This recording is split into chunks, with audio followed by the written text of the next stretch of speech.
Gary के सामने खड़ा बीस्ट उससे कहीं ज्यादा तेज था और साफ दिख रहा था कि उसे असली नुकसान सिर्फ उसके क्लॉज ही पहुंचा सकते थे। दिक्कत यह थी कि क्लॉज इस्तेमाल करने में बहुत ज्यादा एनर्जी लगती थी और अभी वे सिर्फ 2 सेकंड्स तक ही टिकते थे। अगर उसे इसे हराना था तो उसे किसी तरह उस टाइम को बढ़ाना पड़ता। सौभाग्य से उसकी लेटेस्ट स्किल ठीक यही करने वाली थी। 50 एनर्जी खर्च करके गैरी पूरे 2 मिनट्स तक फुल ट्रांसफॉर्मेशन में रह सकता था। फिर भी एक वजह थी कि उसने अभी तक इस स्किल को इस्तेमाल नहीं किया था। उसे डर था कि शायद वो भी काफी ना हो। उसने कभी उस स्टेट में लड़ाई नहीं की थी, इसलिए उसे नहीं पता था कि ट्विन्स में से किसी एक को हराने में उसे कितना समय लगेगा। ऊपर से टाइम लिमिट का दबाव भी था। अगर वे काफी देर तक इवेड करते रहे तो वो वापस इंसान बन सकता था और फिर सब खत्म। जितना बेवकूफी भरा सुनाई दे, लेकिन उसे जो करना था वो ये था कि समहाउ दोनों से एक साथ लड़ना, फुल ट्रांसफॉर्मेशन स्किल का इस्तेमाल करते हुए उन्हें इतना पास लाना कि वे भाग न सकें और फिर पूरी ताकत से लड़ना। यही सोचते हुए उसकी नजर दूसरी तरफ खाई और बाकी लोगों पर गई। अपनी तेज आईसाइट से उसने देखा कि उन्होंने कैसे एक बीस्ट को कंटेनर के अंदर ट्रैप कर दिया था और तभी उसे समझ आ गया। यही आंसर था। गैरी आगे की तरफ दौड़ा। रास्ते में बीस्ट के क्लॉज से उसे थोड़ी चोट लगी, लेकिन उसे परवाह नहीं थी। उसने जमीन पर पड़े एक बॉडी को उठाया और बीस्ट की तरफ फेंक दिया और फिर दौड़ता ही गया। कुछ ही देर बाद उसका प्लान सफल हो गया। गैरी अब बफिन के कंटेनर के अंदर था और उसके साथ दोनों बीस्ट्स भी। जैसे ही दूसरा अंदर घुसा, टीनेजर ने अपनी स्किल एक्टिवेट कर दी। Skill activated full transformation -20 energy transformation has begun. Container के अंदर उसका शरीर बदलने लगा। इस बार ट्रांसफॉर्मेशन पिछली बार से काफी तेज हुआ। उसे नहीं पता था कि ये इसलिए था क्योंकि वो पहले से पार्शियल ट्रांसफॉर्मेशन में था, या सिस्टम उसकी मदद कर रहा था, या फिर कोई और वजह थी। जो भी हो, अपनी नई ताकत, स्पीड और घातक क्लॉज के साथ गैरी को हैरानी हुई कि दोनों बीस्ट से निपटना कितना आसान हो गया। जो पहला उस पर झपटा, उसने उसका रिस्ट पकड़कर कुचल दिया। अपने क्लॉज से उसने उनके शरीर को चीर दिया, फाड़ दिया, और अपने ताकतवर जॉज से वह उनके मांस में दांत गरा पा रहा था, जिससे उन्हें और डैमेज हो रहा था। फुल ट्रांसफॉर्मेशन के दौरान गैरी पूरी तरह कंट्रोल में था।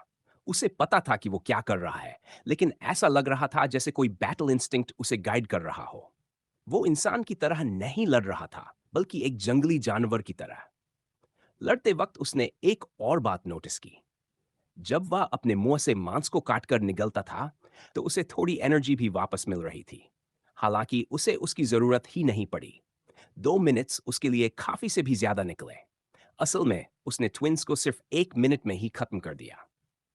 ट्रांसफॉर्मेशन कैंसिल करने के बाद भी उसके पास अच्छी खासी एनर्जी बची हुई थी।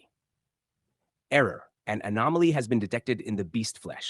Consuming the beast's body will not reward the user with any stats. Human form में वापस आते ही टीनेजर फिर से नंगा था। फुल ट्रांसफॉर्मेशन स्किल का ये एक बड़ा डाउनसाइड था जिसे उसे भविष्य में सॉल्व करना ही पड़ेगा। अगर किसी बात के लिए वह थैंकफुल था, पूरी ऑर्डियल से जिंदा बचने के अलावा, तो वो ये कि सिस्टम ने उसे ट्विंस को खाने के लिए मजबूर नहीं किया, या जो भी वे बन चुके थे। एनर्जी के लिए वो शायद कर भी लेता, लेकिन अब उसकी जरूरत नहीं थी। और सच कहें तो अगर स्टैट पॉइंट्स मिलते तो वह शायद कर भी देता, लेकिन क्योंकि वे न पूरी तरह बीस्ट्स थे, न पूरी तरह ऑल्टर्ड, वो उन्हें वैसे ही छोड़ देने में खुश था। दिलचस्प बात यह थी कि मरने के बाद भी उनकी फॉर्म रिवर्ट नहीं हुई। बफिन के लगते हुए कुछ कपड़े उसने उठाए और पहन लिए। कमरे के कोने में फेंका हुआ मास्क वापस अपने चेहरे पर लगाया और गहरी सांस ली। अब तुम दरवाजा खोल सकते हो। कंटेनर के अंदर से गैरी की थकी हुई आवाज आई। बाहर निकलते ही उसके सामने उसके दोस्तों के चेहरे थे, जिन पर अलग अलग इमोशंस थे। कंफ्यूजन भी था कि आखिर वो ही क्यों बाहर आया, पूरा खून में लथपथ। उसने दोनों मॉन्स्टर्स को इतनी जल्दी कैसे हरा दिया? उसने ऐसा क्या किया कि उनकी हालत ऐसी हो गई? लेकिन मैस्क टीनेजर ने आंसू भी देखे। इनु, जिसे वो ज्यादा समय से जानता भी नहीं था, और मरी, दोनों रो चुके थे।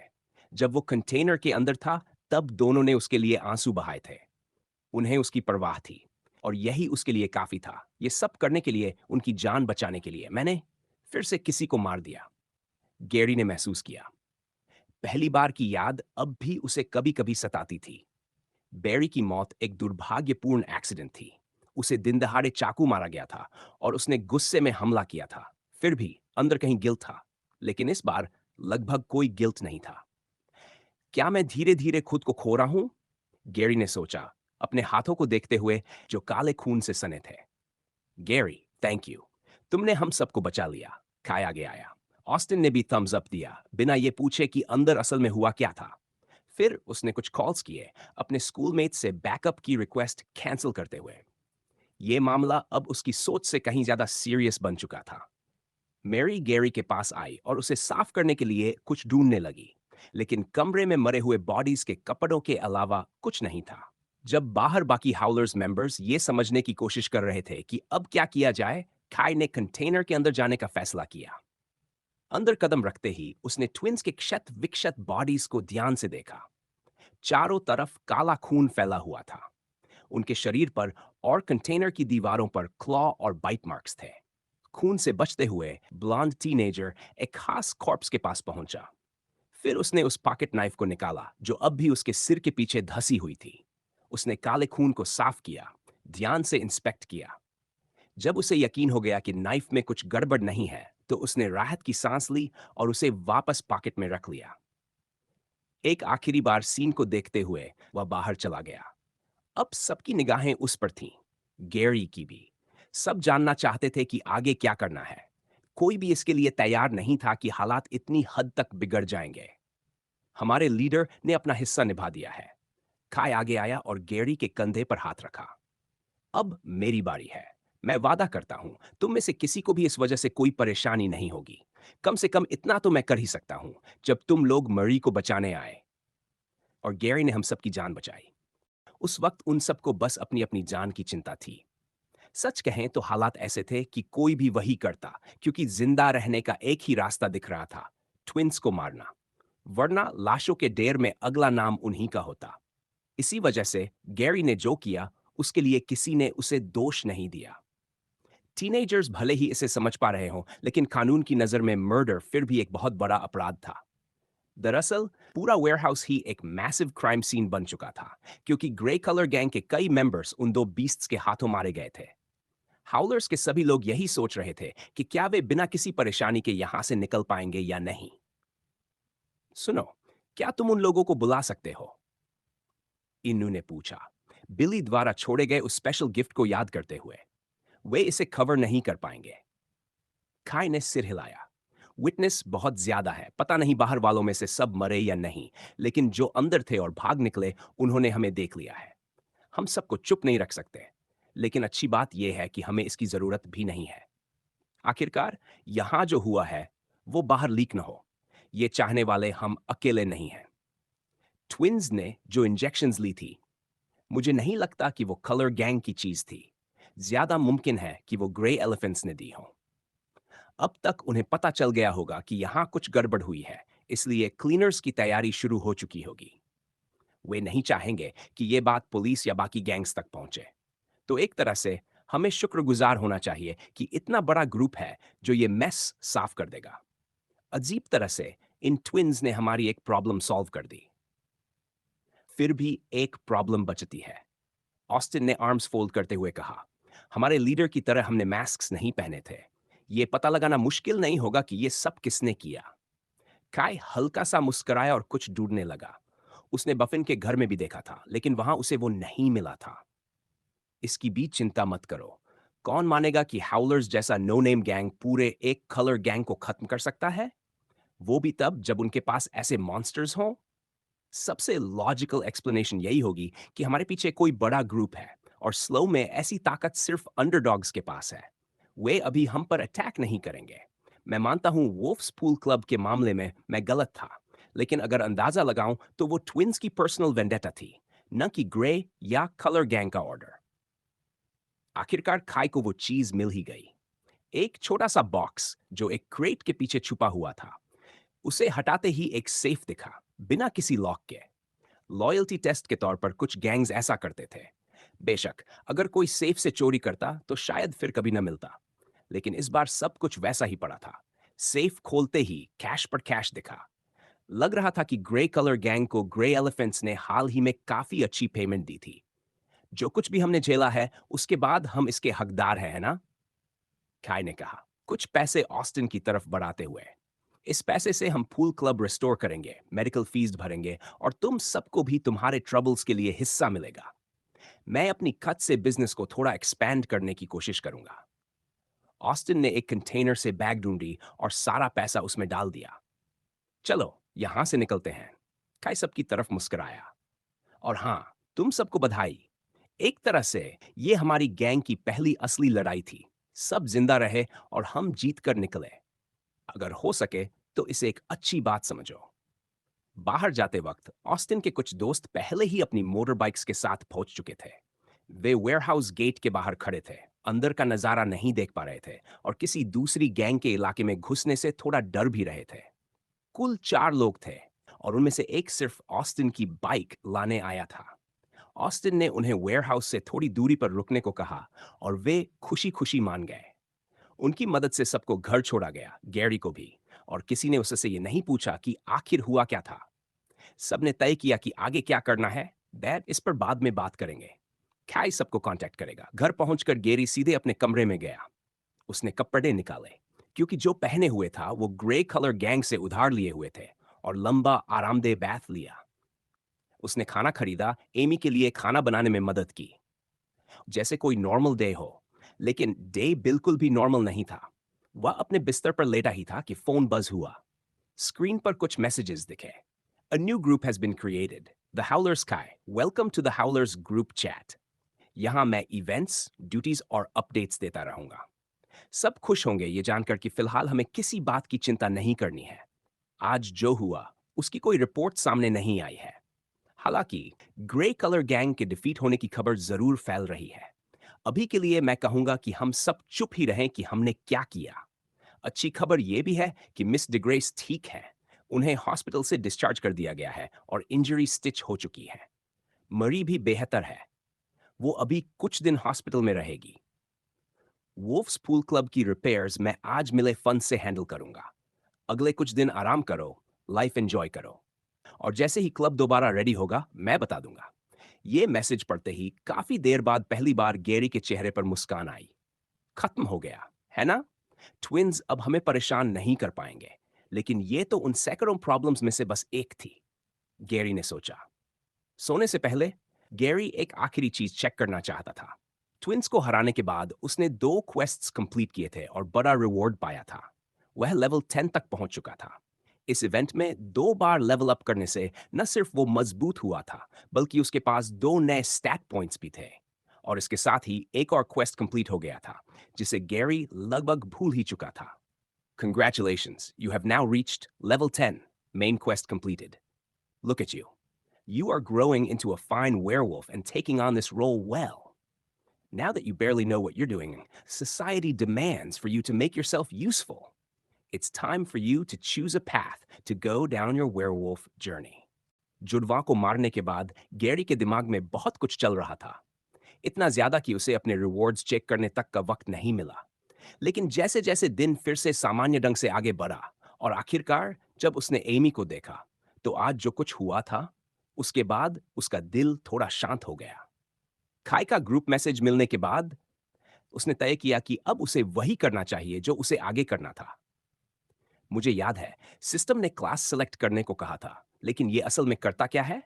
गैरी ने सोचा। मेन क्वेस्ट पूरा होने के बाद से सिस्टम लगातार उसे चॉइस लेने के लिए परेशान कर रहा था। भले ही उसने नोटिफिकेशन हटा दी हो, हर 20 मिनट में वो फिर से सामने आ जाती थी। साफ था कि जब तक वो फैसला नहीं करेगा, सिस्टम उसे चैन से नहीं बैठने वाला था। लगता है ये काम तो मुझे करना ही पड़ेगा, है ना? गैरी बड़बड़ाया। उसने बाईं ओर देखा, जहां उसकी बहन अपने बिस्तर पर लेटी हुई थी। उठकर वो बाथरूम की ओर गया और टॉयलेट पर बैठ गया। जगह थोड़ी अजीब थी, लेकिन अगर अचानक कोई बदलाव होने लगे तो कम से कम यहां वो सुरक्षित था। ठीक है, तो फिर से देखते हैं कि ऑप्शंस क्या हैं। Please select from one of the following classes. Hunter class a werewolf hunter तेज, फुर्तीला और छुपकर वार करने वाला होता है। वो अपने शिकार को जल्दी, नजरों से दूर और परछाइयों में खत्म करने पर ध्यान देता है। वो बहुत दूर से अपने टारगेट्स को ट्रैक कर सकता है और उसकी फोकस काफी जबरदस्त होती है। Class perks include more and better marks, improve tracking. पहला ऑप्शन काफी इंटरेस्टिंग है। एक्स्ट्रा मार्क्स तो हमेशा काम आएंगे। दूसरों के साथ बॉन्ड्स बनाना आसान हो जाएगा और एक्सपी फार्म करने का ये एक सेफ तरीका भी हो सकता है, अगर सिस्टम अभी भी ऐसे ही काम करता हो तो। अब तक सिस्टम ने मुझे सिचुएशन के हिसाब से क्वेस्ट्स दिए हैं, लेकिन अगर क्लास चुनने के बाद ये क्लास के हिसाब से क्वेस्ट्स देने लगे तो। अगर मैं वेयरवुल्फ हंटर बन गया तो सबसे ऑब्वियस क्वेस्ट यही होगा कि और ज्यादा हंट करूं, वरना सिस्टम मुझे बेटर मार्क्स क्यों देगा? मुझे नहीं लगता कि ये मार्क्स मेरे बॉन्ड मार्क्स जैसे होंगे। ज्यादा संभावना है कि ये इम्प्रूव्ड फोर्स्ड बॉन्ड्स या कुछ वैसा ही होगा। इसके बाद गैरी अगले ऑप्शन पर गया, जिसके साथ थोड़ा एक्स्ट्रा टेक्स्ट भी था। Protector class recommended. A werewolf protector अपनी रेस के सबसे मजबूत शरीर वालों में से एक होता है। वो अपने पैक मेंबर्स को किसी भी खतरे से बचाने के लिए खुद की बॉडी डाल की तरह इस्तेमाल करता है, ताकि वो जिंदा रह सकें। Class perks include each level up पर एंड्योरेंस में 1 एक्स्ट्रा पॉइंट, फास्टर हीलिंग। अब समझ में आता है कि सिस्टम इसे रेकमेंड क्यों कर रहा है। मेरी एंड्योरेंस वैसे ही बाकी स्टैट्स से काफी ऊपर है, लेकिन इसका स्ट्रॉन्ग पॉइंट बस मार सहना लगता है। जितना भी यूजफुल हो, मैंने बार बार देखा है कि अगर मेरे पास ओपोनेंट्स को हराने के लिए स्ट्रेंथ या स्पीड नहीं है, तो सिर्फ मार सहने का कोई फायदा नहीं। अंडरडॉग्स के पास कर्क है, और हायर टियर टाउन्स की गैंग्स के पास भी ऑल्टर्ड होंगे। वो आज जिन फेक लोगों से मैं लड़ा था, उनसे कहीं ज्यादा स्ट्रांग होंगे। हाँ, मैं खड़ा रहकर मार खा सकता हूं, लेकिन ये रोल तभी काम आएगा जब मेरे साथ कोई ऐसा हो जो अटैक कर सके। इसे मे बी में रखते हुए गैरी अपने आखिरी ऑप्शन पर गया। Warrior class a werewolf warrior को पैक का वैनगार्ड कहा जा सकता है। वो अपनी ताकत के दम पर पैक को बैटल में लीड करता है। उसकी फाइटिंग एबिलिटी और करेज बेहतरीन होती है, लेकिन इन ही क्वालिटीज और उसकी रोल की वजह से इस क्लास में फेटालिटी रेट सबसे ज्यादा होता है। एक्स्ट्रा पर्क्स पढ़ने से पहले ही गैरी ने जोर से निगल लिया। शुरुआत में डिस्क्रिप्शन काफी शानदार लगी थी, जब तक उसने मरने वाली लाइन नहीं पढ़ ली। Class perks include wide range of skills to select from, large energy pool. हम प्रॉब्लम यह है कि ये पर्क्स थोड़ी जानकारी देते हैं, लेकिन पूरी नहीं। जैसे लार्ज से उनका मतलब कितना है? क्या मेरी एनर्जी एक 150 होगी, 200 होगी या 500? क्या ये अकेली क्लास है जो एनर्जी बढ़ाती है? और सोचने वाली बात यह भी है, क्या क्लास चुनने से मेरे स्टैट्स बदलेंगे? सच कहूं तो तीनों के अपने फायदे और नुकसान हैं। उसकी उंगली ऑप्शंस के ऊपर रुकी हुई थी, लेकिन दब नहीं रही थी। एक पल के लिए उसे लगा कि उसने फैसला कर लिया है, फिर उसका मन बदल गया और फिर तीसरे ऑप्शन की ओर चला गया। कमबख्त, ये इतना मुश्किल क्यों है? क्या मुझे सिस्टम की रिकमेंडेशन पर भरोसा करना चाहिए? क्योंकि गैरी खुद फैसला नहीं कर पा रहा था, उसने टॉम को मैसेज करने का सोचा। उसने उसे बताया कि वो एक गेम खेल रहा है और ये क्लासेस है जिन्हें सेलेक्ट करना है। सवाल ये था कि रियल लाइफ में उसके हिसाब से कौन सी क्लास सबसे ज्यादा सूट करेगी।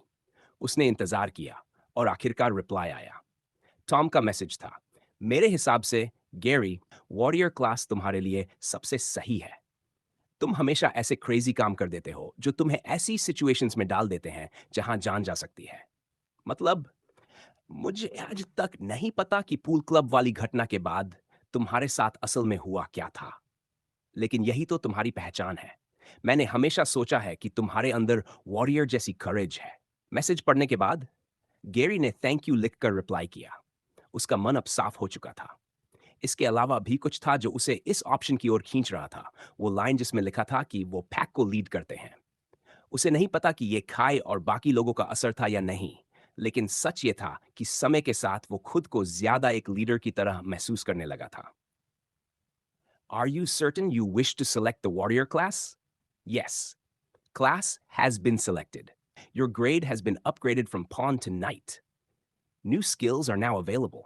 Changes to your status will now be applied. Messages आते ही चले जा रहे थे और उसी के साथ गैरी एक वेयरवुल्फ वॉरियर बन चुका था। क्लास सेलेक्ट करना सिर्फ पर्क्स तक सीमित नहीं था। गैरी को साफ साफ महसूस हो रहा था कि उसका शरीर बदल रहा है। यह एहसास कुछ कुछ वैसा ही था जैसा ट्रांसफॉर्मेशन के वक्त होता था। सीरियसली? अभी? यहीं इसी वक्त? तुमने बताया भी नहीं था कि ऐसा कुछ होने वाला है। अगर एमी ने देख लिया तो? ये तो बहुत बुरा हो जाएगा। गैरी ने सोचा। उसके पूरे शरीर और माथे से पसीना बह रहा था। उसने जल्दी जल्दी अपने कपड़े उतार दिए। हाल ही में वो बहुत सारे कपड़े फाड़ चुका था और अब नए खरीदने पर पैसे बर्बाद नहीं करना चाहता था। उसकी बाहें और मांसपेशियां फूलने लगीं, लेकिन इस बार उसकी स्किन नहीं फटी, जैसा आमतौर पर होता था। हर गुजरते सेकंड के साथ उसे लग रहा था कि उसकी हड्डियां थोड़ी-थोड़ी बड़ी हो रही हैं और फिर अचानक सब कुछ रुक गया। Congratulations, your class has changed to Werewolf Warrior Class, Warrior State Human, Grade Night. एक दो गहरी सांस लेने के बाद गैरी ने सिस्टम चेक करने का फैसला किया। उसे कई नोटिफिकेशंस मिले थे, लेकिन उस वक्त उसका दिमाग इतना भरा हुआ था कि वो समझ ही नहीं पा रहा था कि क्या-क्या आया है। अब वो उन्हें एक-एक करके देखने लगा। ग्रेड नाइट का मतलब क्या है? पॉन से नाइट हो गया, यानी ये चेस पर बेस्ड है। लेकिन ये सिंबलाइज क्या करता है? और ये क्लास से अलग क्यों है? सिस्टम जब चाहता था आता था, जब चाहता था गायब हो जाता था। जिन बातों की उसे समझ नहीं थी, उन पर अटकने के बजाय गैरी ने उन चीजों पर ध्यान दिया जो वो समझ सकता था। The maximum number of marks available has increased. Marks 5-8, उसके पास अब 3 एक्स्ट्रा स्लॉट्स आ गए थे, जिससे गैरी काफी खुश हो गया। उसे ये भी क्यूरियोसिटी हो रही थी कि अगली बार ये बढ़ने के लिए उसे कौन सा लेवल रीच करना पड़ेगा, और अगर उसने हंटर क्लास चुनी होती तो उसे कितने मार्क्स मिलते। Error, one of your skills is incompatible with your current class. Charging heart will be removed. हूँ रुक, मैं चार्जिंग हार्ट इस्तेमाल नहीं कर सकता अब? ये कैसी बकवास है? गैरी को वेयरवुल्फ सिस्टम की हरकतों पर जबरदस्त गुस्सा आ रहा था। बिना बताए शरीर बदलना एक बात थी, लेकिन स्किल्स इनकम्पैटिबल होंगी, इसकी वार्निंग तो बनती थी। वो तुरंत स्किल टैब पर गया और सच में चार्जिंग हार्ट गायब थी। वही स्किल जिस पर वो सबसे ज्यादा भरोसा करता आया था। अब वो बस यही उम्मीद कर सकता था कि अगर उसका हार्ट रेट खुद ही 150 बीपीएम या उससे ऊपर चला जाए, तो शायद स्टैट्स डबल होने वाला इफेक्ट अब भी काम करे। New skills are available. Please select one skill from the following skills. निराश होने के बजाय गैरी ने पॉजिटिव साइड देखने का फैसला किया। हो सकता है उसकी क्लास के लिए कोई ऐसी स्किल हो जो चार्जिंग हार्ट से भी ज्यादा फायदेमंद निकले। सबसे पहले उसकी नजर इस बात पर गई कि हार्ड विल लिस्ट में नहीं थी। क्या ये भी वॉरियर क्लास के साथ इनकम्पैटिबल है? यानी अगर मैंने कोई दूसरी क्लास चुनी होती, तो शायद चार्जिंग हार्ट बच जाती, लेकिन क्लॉ ड्रेन चली जाती। अब ये सब सिर्फ अंदाजा ही था। Berserker, a skill that can only be activated once the user falls below 50% of his health. The skill does not require any energy, but no other skills can be used while in effect. For 1 minute, the user's strength will increase by 25%. Controlled transformation. This allows the user to transform different body parts to be part wolf as he wishes. The strength gain depends on how much the user transforms. While active, energy will be consumed twice as fast as normal. Stats will increase depending on which body parts are transformed. इन दोनों में से एक skill के effects काफी clear है। दूसरी वाली पहली नजर में थोड़ी वेग लगती है, लेकिन ध्यान से पढ़ने पर समझ आता है कि ऐसा क्यों है। और सच कहूं तो मेरा झुकाव उसी की ओर है। ट्विंस से लड़ते वक्त अगर मेरे क्लॉज नहीं होते, तो मैं उन्हें चोट ही नहीं पहुंचा पाता। और अगर मैं शरीर का सिर्फ एक हिस्सा बदल सकूं, तो मैं ऑल्टर्ड बनकर घूम सकता हूं। इससे भी बढ़कर मैं अपने क्लॉज को परमानेंटली रख सकता हूं लड़ने के लिए। फुल ट्रांसफॉर्मेशन बहुत ऑब्वियस बना देता है कि मैं ऑल्टर्ड नहीं हूं। हालांकि एनर्जी कंजम्पशन दोगुनी हो जाएगी, लेकिन मेरी एनर्जी अभी कितनी है? क्लास पर्क्स में तो लार्ज पूल लिखा था। स्टेटस चेक करते ही गैरी की आंखें फटी की फटी रह गईं। Name Gary class warrior. State human grade night level 10। XP 220 1456। Health 100। Energy 300। Strength 15। Dexterity 15। मेरी एनर्जी अब 300 है। इसका मतलब मैं शरीर का बड़ा हिस्सा ट्रांसफॉर्म कर सकता हूं बिना ज्यादा चिंता किए। स्किल्स इस्तेमाल करना भी अब बहुत आसान हो जाएगा। ऊपर से मेरे सारे बेसिक स्टैट्स भी बढ़ गए हैं। अब चार्जिंग हार्ट हटने का उतना बुरा नहीं लग रहा। सिर्फ एनर्जी का बढ़ना ही लगभग 18 लेवल्स के बराबर है। गैरी उत्साहित हो उठा। उसने ये भी देखा कि उसके पास अभी भी एक स्टैट पॉइंट बचा हुआ है, लेकिन हमेशा की तरह उसने फिलहाल उसे सेव रखने का फैसला किया। इस नई जानकारी के बाद गैरी ने दूसरी स्किल सेलेक्ट कर ली। Are you sure you would like to select this controlled transformation? Yes. Current list of skills. Mark 5-8 Claw Drain. Level 1 Full Transformation, Controlled Transformation. आखिर में कुछ आखिरी notifications बची थी. Daily quests are no longer active. XP gained from bonds will continue. The night grade cannot gain stats from eating humans. The night grade can still gain stats from eating beasts. Gary को ज्यादा बुरा नहीं लगा. हाल के दिनों में दिन भर की भागदौड़ के कारण सुबह जिम जाना वैसे भी मुश्किल हो गया था. एक्सपी रिक्वायरमेंट हर लेवल के साथ बढ़ रही थी और डेली क्वेस्ट से मिलने वाला फायदा अब काफी मामूली रह गया था. फिर भी वो हंटिंग जारी रखने वाला था. इससे पैसे भी बचते थे और इतनी बड़ी एनर्जी पूल को भरा रखने के लिए उसे ज्यादा खाना ही पड़ेगा. इंसानों को खाने की बात रही तो अब उसके पास ना खाने का एक परफेक्ट एक्सक्यूज था. लेकिन आखिरी मैसेज पढ़ते वक्त उसके दिमाग में एक सवाल अटक गया. मैं बीस्ट्स को खाकर स्टैट्स गेन कर सकता हूं? ट्विंस के साथ अनॉमली की बात कही गई थी. क्या इसलिए क्योंकि वो पूरी तरह ऑल्टर्ड नहीं थे, या फिर सिस्टम बीस्ट्स की बात इसलिए कर रहा है क्योंकि वो अब भी अर्थ पर मौजूद है?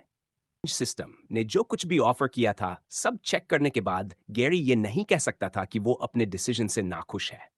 एक तो उसे ये जानने का कोई तरीका ही नहीं था कि बाकी क्लासेस चुनने पर उसे क्या मिलता, लेकिन जो चीज अब उसके पास थी, कंट्रोल ट्रांसफॉर्मेशन, वो उसके हिसाब से सबसे बड़ी जीत थी.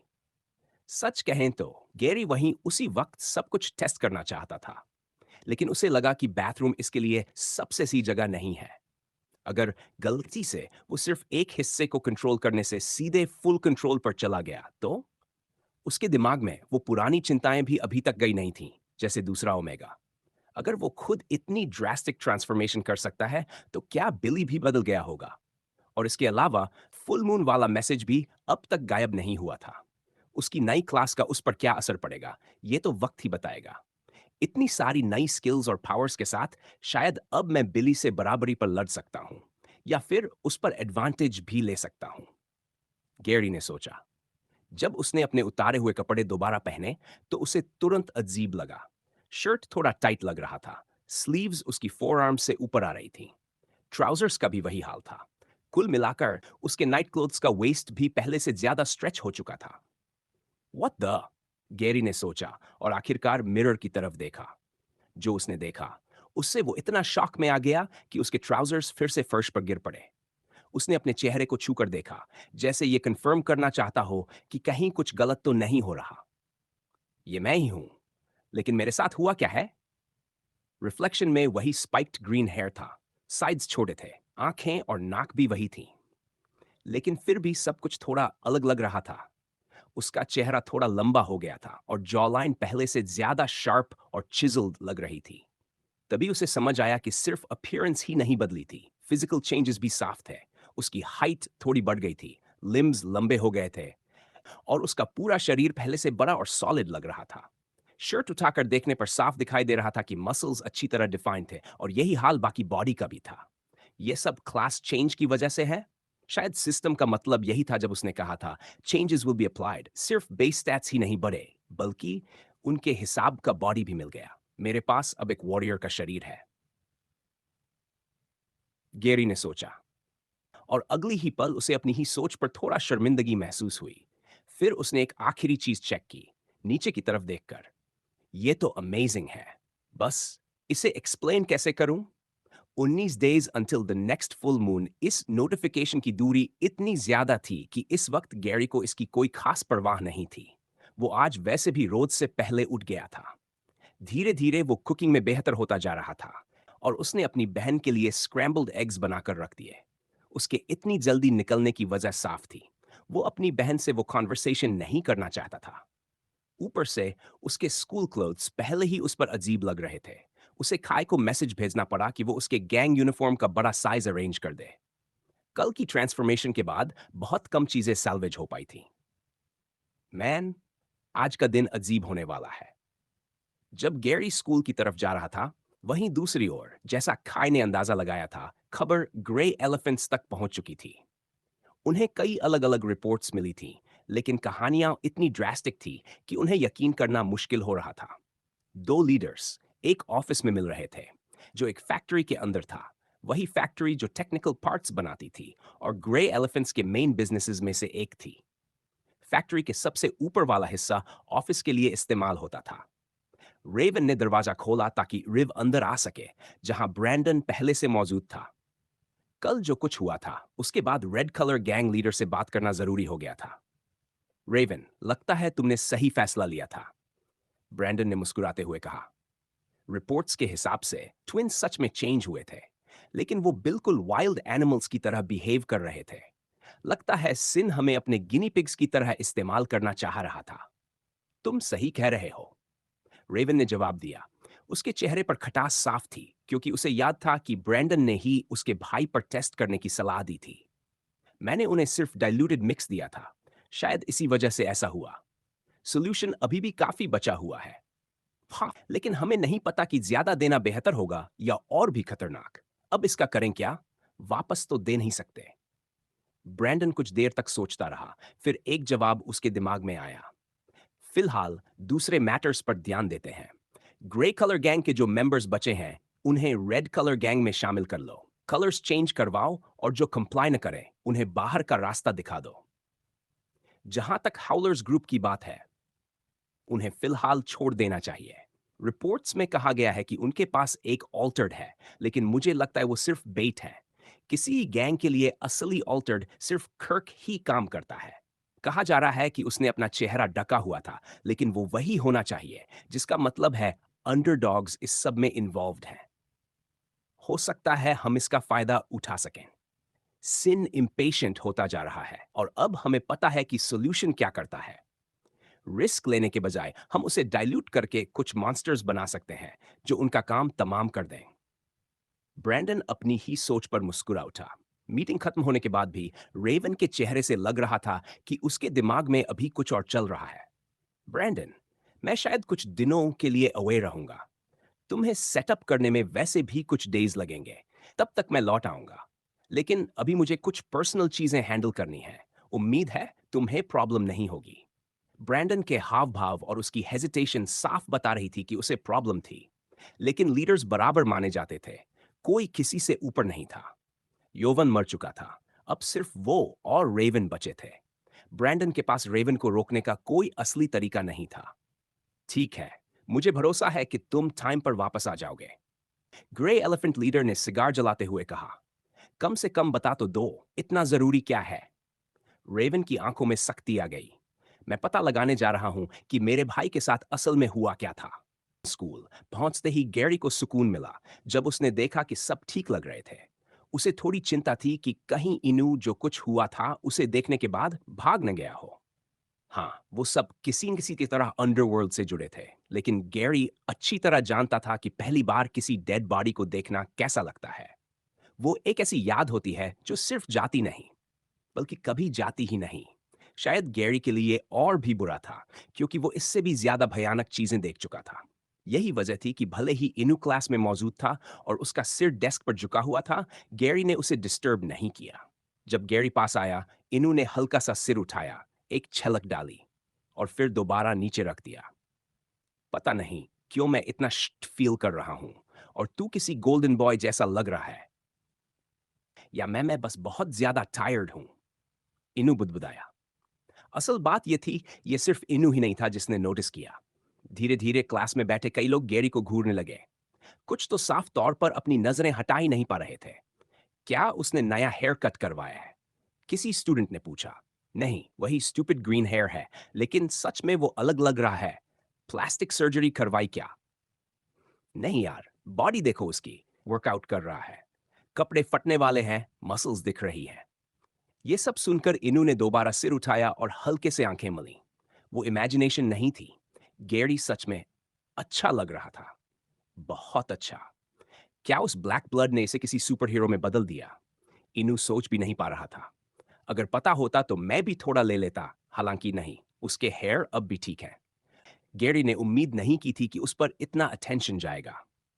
इतनी नजरों का सामना करना उसे ऑकवर्ड लगा। वो लोगों की आंखों से नजरें चुराने लगा, लेकिन झूठ होगा अगर वो कहे कि उसे मिल रही तारीफ अच्छी नहीं लग रही थी। और इसी वजह से उसकी नजर अनजाने में शिन की तरफ चली गई। एक पल के लिए उसने शिन को अपनी तरफ देखते हुए पकड़ा और फिर वो तुरंत मुड़ गई। ओह, ये एक्सपेक्ट नहीं किया था। हे गैरी, राइट? एक लड़की उसके पास आ गई। हम ज्यादा बात नहीं करते, लेकिन लुक एट यू। उसने बालों को शोल्डर के पीछे किया, कान दिखाते हुए। वो टिफनी थी। वो इतनी पास आ गई कि गैरी को अनकंफर्टेबल महसूस होने लगा। रग्बी टीम का सुपरस्टार और अब ये हालत, लग रहा है जिम में बहुत टाइम बिता रहा है। लेकिन इतनी जल्दी ऐसा कैसे? गैरी ने नर्वसली हंसते हुए कहा। तभी टिफनी ने अपना बॉडी उसके और पास कर लिया और उसके आर्म को फील करने लगी। उसकी बाइसेप्स पकड़ते ही वो खुद भी हैरान रह गई, कितनी हार्ड और बड़ी थी। I think it's just a growth spurt, Gary बुददाया। तभी क्लास का दरवाजा खुला और टॉम अंदर आया। वो पीछे वाले दरवाजे से आया था, यानी सीधा अपनी सीट के पास। उसने गैरी को देखा, लाल चेहरे के साथ, और टिफनी को जो उसे चिपकी हुई थी। Hey Tiffany, do you know my name? Tom ने बैग जोर से डेस्क पर रखते हुए पूछा। टिफनी एक पल के लिए फ्रीज हो गई, जैसे सच में याद करने की कोशिश कर रही हो। आह, मैं थोड़ी डिट्स हूं, उसने क्यूट अंदाज में सिर पर हल्का सा मारते हुए कहा। फ्रीज हो गया है। हाँ, हम ज्योग्राफी में साथ बैठते हैं और 4 साल से सेम क्लास में हैं। Anyway, Gary's mine. ये कहते हुए उसने लिप्स चाटे। इतना सुनते ही टिफनी ने तुरंत गैरी का आर्म छोड़ दिया। उसके दिमाग में हजार थॉट्स घूमने लगे। Wait, you mean his Tom ने बस आर्म्स फोल्ड कर लिए और सिर हिलाया। आखिरकार टिफनी ऑकवर्ड तरीके से वहां से चली गई। अगले ही पल टॉम और गैरी दोनों जोर जोर से हंस पड़े। यार, ये आइडिया तो मैंने एक्सपेक्ट नहीं किया था। गैरी ने आंख से आंसू पोंछते हुए टॉम के शोल्डर पर हाथ मारा, इतना जोर से कि टॉम फ्लिंच कर गया। उसकी प्रॉब्लम है अगर वो गलत समझ ले, टॉम बोला। वैसे, सीरियसली, तेरे साथ हुआ क्या? कल तू गेम की क्लास पूछ रहा था और आज तू ऐसे दिख रहा है जैसे जिम से बाहर ही नहीं निकलता। सच बता, क्या तू किसी गेम वर्ल्ड में ट्रांसपोर्ट हो गया था और क्लास के हिसाब से वापस स्पिट आउट हुआ? ना, just a growth spurt, Gary ने फिर दोहराया। लेकिन टॉम का मजाक डरावना क्लोज था, सच के बहुत पास। बेस्ट फ्रेंड होने की वजह से टॉम जानता था कि गैरले उससे बस थोड़ा ही लंबा था। इतना अचानक बदल जाना अजीब था, बहुत अजीब। फिर भी उसने मान लिया कि शायद ये उसके वेयरवुल्फ होने से जुड़ा है। लेसन्स चलते रहे। सेल्फ स्टडी का टाइम आया और इनू पूरी तरह सो चुका था, स्नोरिंग के साथ। गैरी ने इस मौके का फायदा उठाकर टॉम से सवाल पूछा। तूने बताया था ना कि तेरे पेरेंट्स का काम ऑल्टर्ड से रिलेटेड है? मतलब उन्हें बीस्ट्स के बारे में काफी पता होगा। वो बीस्ट्स जिनसे ऑल्टर्ड डीएनए आता है? गैरी ने पूछा। टॉम ने सिर हिलाया, लेकिन सच ये था कि उसे खुद भी ज्यादा जानकारी नहीं थी। मैं ये जानना चाहता था, क्या अभी भी कहीं रियल बीस्ट्स एग्जिस्ट करते हैं? ऑल्टर्ड नहीं, असल बीस्ट्स। गैरी ने यह सवाल अपने ग्रेड की वजह से पूछा था। स्टैट्स पाने का एक तरीका था बीस्ट्स को मारना और खाना। ह्यूमंस या ऑल्टर्ड की तुलना में ये उसे ज्यादा ठीक लगता था। प्रॉब्लम ये थी कि बीस्ट्स अब अर्थ पर रोम नहीं करते थे, या करते थे? मुझे तो नहीं पता, टॉम बोला। मैंने तो कभी नहीं देखा, न्यूज में भी नहीं। लेकिन मैं पूछ लूंगा। सिंपल सवाल है, कल बता दूंगा। फिर उसने गैरी को देखा। अब तू बता, कल क्या हुआ था? वुमन को हॉस्पिटल छोड़ने के बाद गैरी कुछ पल चुप रहा। उसे याद आया कि टॉम भी वहां था। अगर वो सब बता देता, तो क्या टॉम मानेगा और गैंग्स में इन्वॉल्व हो जाएगा? हम क्लब पर अटैक करने वाले को ढूंढने गए थे। एंड में हमें मरी मिली। वो बैडली हर्ट थी तो हॉस्पिटल ले गए, गैरी बोला। क्लब की हालत देखते हुए कुछ दिनों तक मेरी जॉब नहीं है। वैसे मैं तेरे साथ कुछ टेस्ट करना चाहता था। उसने हाथ से मुंह ढकते हुए बिना आवाज के कहा, वेयरवुल्फ। टॉम ने सिर हिलाया और वापस पढ़ाई में लग गया। लेकिन वो जानता था गैरी ने फिर झूठ बोला था। क्योंकि आज सुबह टॉम लेट इसलिए हुआ था क्योंकि वो डार्क वेब के एक खास हिस्से में घूम रहा था, क्राइम ऑर्गेनाइजेशंस और फोरम्स से भरा हुआ। और वहीं उसने एक डिस्कशन पढ़ी थी, स्लफ में ग्रे कलर गैंग के अचानक एनाहिलेशन की थियरीज। गैरी, क्या ये सब तूने किया? टॉम ने मन ही मन सोचा। स्कूल खत्म हो चुका था और आज पहली बार गैरी को खाई को ढूंढने या ब्लेक की तलाश करने की जरूरत नहीं पड़ी। दोनों ने ही पहले से कह दिया था कि जब जरूरत होगी वे खुद उससे संपर्क करेंगे। दिन में थोड़ा पहले मरी ने हाउलर्स के ग्रुप चैट में अपडेट भेजा था कि वह आज स्कूल नहीं आएगी। वजह सब समझ रहे थे। जब तक सूजन कम नहीं होती, उस पर तरह तरह के सवाल बरसते रहते, खासतौर पर स्कूल जैसी जगह पर। लोग शायद ये तक मान लेते कि उसके पेरेंट्स ने कुछ किया है, इसलिए सवालों से बचने के लिए बीमार होने का बहाना सबसे बेहतर था। क्लब प्रैक्टिस हमेशा की तरह हुई।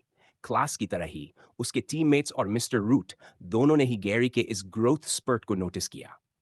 मगर खेल से जुड़े लोग अपने आसपास इस उम्र में ऐसे बड़े बदलाव पहले भी देख चुके थे, इसलिए वे ज्यादा हैरान नहीं हुए। उल्टा उन्हें इस बात पर गर्व हुआ कि उनका एक स्टार प्लेयर अब खेल को और ज्यादा सीरियस लेकर वर्कआउट कर रहा है। क्लब प्रैक्टिस के बाद, जब सूरज अभी डूबा नहीं था, गैरी और टॉम ने स्कूल के पास वाले पार्क जाने का फैसला किया। वही पार्क जो काफी सेफ माना जाता था। यही वो जगह थी जहां 3 दिन पहले वे दोनों गैरी के फुल ट्रांसफॉर्मेशन स्किल पर एक्सपेरिमेंट करने आए थे। जब वे पार्क के अंदर जंगल वाले हिस्से में पहुंचे, तो दोनों बैठ गए और पानी पीने लगे। तो बताओ, टॉम ने चारों ओर देखकर पूछा, क्या तुम्हें लगता है कि तुम्हारे शरीर में ये बदलाव वेयरवुल्फ वाली चीज है? यही सबसे लॉजिकल एक्सप्लेनेशन लगती है। गैरी ने सिर हिलाया, अपनी सख्त छाती को छूते हुए। समझाना मुश्किल है, लेकिन ऐसा लगता है जैसे मेरा शरीर खुद इवॉल्व हो गया हो, जैसे ये बड़ा हो गया है। इसी वजह से मैं तुम्हें यहां बुलाना चाहता था। तुम इन वेयरवुल्फ लोर वाली चीजों के बारे में मुझसे ज्यादा जानते हो, इसलिए तुम्हारी राय चाहिए थी। क्या तुमने कभी इतना ड्रास्टिक चेंज पढ़ा है? सच कहें तो टॉम को कुछ भी नहीं पता था। उसने कभी नहीं सुना था कि कोई वेयरवुल्फ इवॉल्व हुआ हो, और वो भी रातों रात। अगर बदलाव होना ही था, तो या तो वेयरवुल्फ बनने के पल में होता, या फिर फर्स्ट टर्निंग के बाद। छोटे बालों वाला वो लड़का बस कुछ ही पॉसिबिलिटीज सोच पाया। शायद लड़ाइयों की वजह से ताकत और पावर में बढ़ोतरी, या फिर कुछ और। गैरी ने अपनी शर्ट उतारी, फिर ट्राउजर्स भी, और अब वह सिर्फ अंडरवेयर में रह गया। उसे जल्द ही नए कपड़े लेने होंगे, ये सोचते हुए कि बार बार कपड़े फाड़ना बेकार है। ऊपर से उसे घर भी तो जाना था। मैं चाहता हूं कि तुम बताओ कि मैं दिखता कैसा हूं, गैरी ने अपनी बांह को देखते हुए कहा। मुझे लगता है कि इसी बदलाव की वजह से मैं अपनी ट्रांसफॉर्मेशन को कंट्रोल कर पा रहा हूं। Skill activated, controlled transformation. Transformation has begin. इस स्किल का इस्तेमाल करते ही गैरी को महसूस हुआ कि सिस्टम ने उसके शरीर को कई हिस्सों में बांट दिया है। सब कुछ उसके दिमाग में साफ साफ समझ में आ रहा था, इतना डिटेल्ड कि यकीन करना मुश्किल था। अगर वह चाहे तो सिर्फ एक उंगली बदल सकता था, नाखून बढ़ा सकता था, या फिर पूरा हाथ ट्रांसफॉर्म कर सकता था। यही बात उसके पूरे शरीर पर लागू होती थी। जैसे उसके दिमाग में एक पूरा डायग्राम हो, और उसे बस उस हिस्से को सिलेक्ट करना हो जिसे वह बदलना चाहता है। उसके बाद जैसे एक स्लाइडर हो जिसे वह अपने मन में आगे पीछे कर सकता था। टेस्ट के तौर पर गैरी ने अपनी पूरी बांह चुनी, एल्बो से लेकर फिंगर टिप्स तक। फिर उसने स्लाइडर को धीरे धीरे आगे बढ़ाया, पहले चौथाई तक। वो तुम्हारी बांह! टॉम हैरानी से चिल्ला उठा। लाइव देखना रिकॉर्डिंग देखने से बिल्कुल अलग था। गैरी ने नीचे देखा। उसके नाखून बढ़ चुके थे, बांह पहले से ज्यादा बालों वाली थी और थोड़ी बड़ी भी हो गई थी। वो अभी भी ह्यूमन लग रही थी, मगर शरीर के बाकी हिस्सों से मेल नहीं खा रही थी। स्लाइडर को आधे तक ले जाने पर उसकी हथेली से कुछ स्किन उतर गई। दर्द पहले जैसा ही था। बांह और बड़ी हो गई थी, और अब पूरी तरह ह्यूमन नहीं लग रही थी। बाल और फर का मिक्स था, मगर नीचे अब भी ह्यूमन टिश्यू मौजूद था। आखिर में गैरी ने स्लाइडर को पूरी तरह वेयरवुल्फ की तरफ कर दिया। उसकी बांह पूरी तरह ब्राउन फर से ढक गई, मगर पहले जितना नहीं। बांह को घुमाकर देखते हुए गैरी और टॉम दोनों हैरान रह गए। तो तुम सच में इसे कंट्रोल कर सकते हो? टॉम ने पूछा। क्या इसका मतलब फुल मून पर तुम ठीक रहोगे? गैरी ने सिर हिला दिया। उसे खुद यकीन नहीं था। आज सुबह भी उसे वही मैसेज मिला था, यानी कुछ न कुछ तो होना ही था। फिलहाल वह टेस्टिंग रोकना नहीं चाहता था। उसने शरीर के दूसरे हिस्सों पर भी एक्सपेरिमेंट किया, और कुछ बातें साफ हुई। ट्रांसफॉर्म करना एनर्जी खपत करता था। जैसे फुल ट्रांसफॉर्मेशन में 20 पॉइंट्स एनर्जी लगते थे, वैसे ही कंट्रोल ट्रांसफॉर्मेशन में भी लग रहा था। फर्क बस इतना था कि ये इस बात पर डिपेंड करता था कि कौन सा बॉडी पार्ट और कितना ट्रांसफॉर्म किया जा रहा है। जितने ज्यादा हिस्से बदले, उतनी ही तेजी से एनर्जी ड्रेन होने लगी, बिल्कुल वैसे ही जैसा सिस्टम ने बताया था। लेकिन सबसे इंप्रेसिव बात थी उसके स्टैट्स। शरीर के अलग अलग हिस्सों को बदलने से स्टैट्स पर अलग असर पड़ रहा था। बाहें बदलने से स्ट्रेंथ बढ़ रही थी, टॉर्सो और बैक से एंड्योरेंस मिल रही थी, जबकि पैरों और फीट से डेक्सटेरिटी बढ़ रही थी, जिससे वह पहले से तेज दौड़ सकता था। जितना बड़ा एरिया और जितना स्लाइडर वेयरवुल्फ साइड की तरफ, बूस्ट उतना ही ज्यादा, मगर एनर्जी उतनी ही तेजी से खत्म। पार्शियल ट्रांसफॉर्मेशन में मिलने वाले स्टैट्स चार्जिंग हार्ट से भी बेहतर थे। साफ था कि यह पहले से बहुत बड़ा इंप्रूवमेंट था, खासतौर पर एनर्जी के मामले में। गैरी, तुम्हें समझ आ रहा है इसका मतलब क्या है? टॉम ने एक्साइटमेंट में चिल्लाकर कहा। तुम्हें अब शायद इसे छुपाने की जरूरत ही नहीं पड़े। अगर तुम ऐसे पार्शली ट्रांसफॉर्म कर सकते हो, तो लोग तुम्हें ऑल्टर्ड समझ लेंगे। उसके दोस्त की आंखों में सच्ची खुशी थी। खुशी इस बात की कि अब गैरी को अपना राज छुपाना नहीं पड़ेगा। मगर गैरी को अब भी लगता था कि फिलहाल उसे छुपाना ही होगा, और उसकी खुशी की वजह भी टॉम से अलग थी। उसके दिमाग में बस एक ही बात चल रही थी। ये एबिलिटीज बिल के खिलाफ इस्तेमाल करने के लिए बिल्कुल परफेक्ट थी। बेल्स हाई स्कूल के बाहर स्लो की इकलौती all girls grammar school, school खत्म होने के बाद लड़कियां समूहों में बाहर निकल रही थी। दो लड़कियां रोज की तरह हाथों में हाथ डाले चल रही थी। स्टेसी और एमी हमेशा गेट तक साथ जाती, फिर अलग अलग रास्तों से घर। उन्होंने साथ में एक ट्रॉमेटिक घटना झेली थी, मगर उस घटना ने उन्हें और करीब ला दिया था। स्टेसी ने मन ही मन कसम खाई थी कि वह फिर कभी इतनी बेवकूफी नहीं करेगी। जैसे ही वे निकलने वाली थीं, एक आदमी उनके सामने आकर रुक गया। उसने ब्लैक लेदर जैकेट पहन रखी थी और सन ग्लासेस लगाए हुए थे। हे, उसने कहा, चश्मा थोड़ा नीचे करते हुए और एक लड़की को पहचानते हुए। मुझे तुमसे कुछ पूछना था। मेरा भाई हॉक काफी समय से मिसिंग है। क्या तुम दोनों को उसके बारे में कुछ पता है? कोबो कैरोकी क्लब वाली उस शाम के बाद से एमी और स्टेसी पूरी तरह पहले जैसी नहीं रहीं। दोनों इस बात के लिए बेहद थैंकफुल थी कि उनका स्कूल ऑल गर्ल्स था और मेल टीचर्स की गिनती उंगलियों पर की जा सकती थी। वरना रोजमर्रा की जिंदगी संभालना उनके लिए कहीं ज्यादा मुश्किल हो जाता। एमी अपने हालात को अच्छी तरह समझती थी। जब भी वह कन्वीनियंस स्टोर जाती, सिर्फ सामान का पेमेंट करते वक्त ही उसका दिल तेज धड़कने लगता, और ये खासतौर पर तब होता जब काउंटर के पीछे कोई आदमी या लड़का हो। एकमात्र आदमी जिसके आसपास वह थोड़ा सेफ महसूस करती थी, वो था उसका भाई। इतना ट्रॉमेटिक अनुभव झेलने के बाद जैसे ही एक अजनबी आदमी अचानक उनके सामने आकर रुका, दोनों लड़कियों का शरीर शॉक रिस्पॉन्स में चला गया। ऊपर से वह आदमी असहज रूप से उनके बहुत करीब आ गया था, मानो जानबूझकर उनका रास्ता रोक रहा हो। इसी वजह से एमी का पहला इंस्टिंक्ट था कि वह अपनी जेब में हाथ डाल ले, ताकि हालात बिगड़ते ही तुरंत गैरी को बता सके, ठीक वैसे ही जैसे उसने उससे प्रॉमिस किया था। हॉक, तुम्हारा भाई है? स्टेसी ने कांपती हुई आवाज में पूछा। एमी ने अंदर ही अंदर आह भरी। बेहतर होता अगर वे दोनों हॉक को न पहचानने का नाटक कर लेती, मगर अब स्टेसी उसका नाम दोहरा चुकी थी, और यह साफ था कि उसकी बेस्ट फ्रेंड कम से कम उस लड़के को जानती तो थी ही। दोनों लड़कियों की रिएक्शन देखकर रेवन ने गहरी सांस ली और अपनी नाक की ब्रिज को दबाया। वह उनकी मदद की उम्मीद कर रहा था, मगर अब यह उससे कहीं ज्यादा मुश्किल लग रहा था। लगता है उस इडियट ने तुम दोनों के साथ बदसलूकी की है, रेवन ने कहा, सिर झुकाते हुए। मुझे ठीक ठीक नहीं पता उसने क्या किया, लेकिन उसकी तरफ से मैं माफी मांगता हूं। हैरानी की बात यह थी कि वह सच में सिंसियर लग रहा था। मैं तुम्हें ज्यादा परेशान नहीं करना चाहता। सच कहूं तो मैं बस उसकी फिक्र कर रहा हूं। जैसा मैंने कहा, वो काफी समय से मिसिंग है। जब मैंने उसके मैसेजेस देखे, तो एक लड़की थी जिससे वो काफी बातें करता था।